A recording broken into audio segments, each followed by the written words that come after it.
আজকে দেখাবো কিভাবে আপনারা প্যানে খুবই ইজিলি পিৎজা বানাতে পারেন। চলেন তো রেসিপিটা আমি শুরু করে দিই। এখানে প্রথমে আমি একটা বাটিতে ইস্ট, দুধ আর চিনি দিয়ে এটা রেস্টে রেখেছিলাম ফর 15 মিনিটস আমার ইস্টটাকে অ্যাক্টিভ করার জন্য। এরপর একটা বলে আমি 3 কাপ ময়দা নিয়েছি। এটা আপনারা আপনাদের মেজারমেন্ট অনুযায়ী দিতে পারবেন। Now I'm adding salt and 1 spoon baking powder. এই ডোটা আপনারা নান করতে পারবেন, পিৎজা করতে পারবেন। মানে এই রেসিপিটা দিয়ে এই যে কোনো রুটি বা নান, বাটার নান, গার্লিক নান আপনারা ইজিলি বানিয়ে ফেলতে পারবেন। এরপর আমি ইস্ট অ্যাড করে দেন এখানে অয়েল অ্যাড করে দিচ্ছি। অয়েল অ্যাড করেছি অলমোস্ট 2 থেকে 3 স্পুনের মতো। এরপর একটু করে এভাবে মেখে নিব। ময়দাটা যখন দেখবো একটু আটা আটা হয়েছে, আমি প্রথমে কিন্তু পানি অ্যাড করি নাই। প্রথমে আমি অ্যাড করেছি ইস্ট, এরপর অ্যাড করেছি oil. Now adding water and পানিটা হচ্ছে কুসুম গরম পানি, বেশি গরম না আবার হাত দিতে পারবেন ওরকম।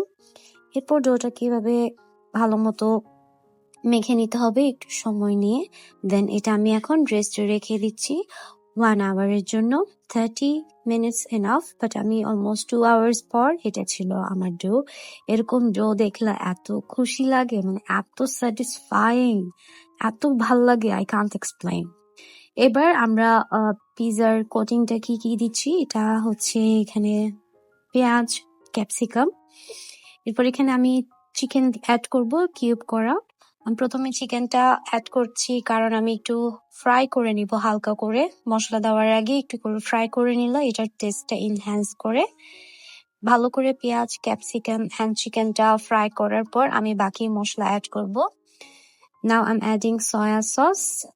এটা হচ্ছে 1 থেকে 1.5 স্পুন।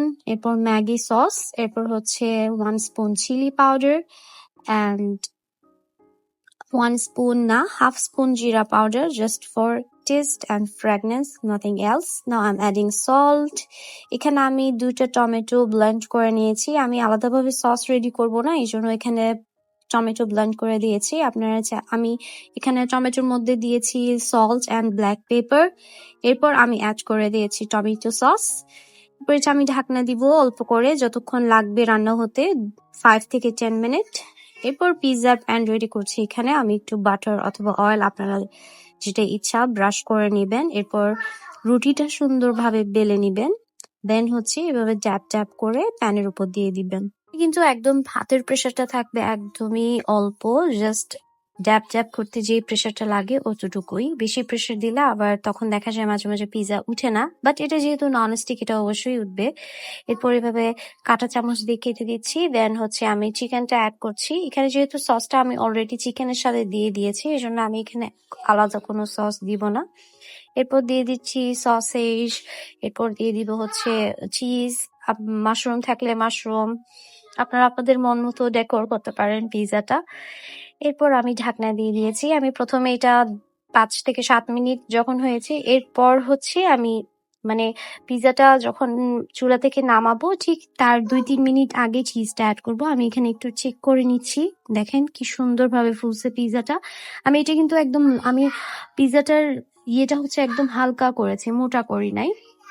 এরপর এখানে আমি চিজটা অ্যাড করে দিচ্ছি। চিজই পিৎজার মেইন ইনগ্রিডিয়েন্ট। আজকের রেসিপিটা একটু লেন্দি হবে কারণ পিৎজার রেসিপি কখনো শর্টকাট হয় না।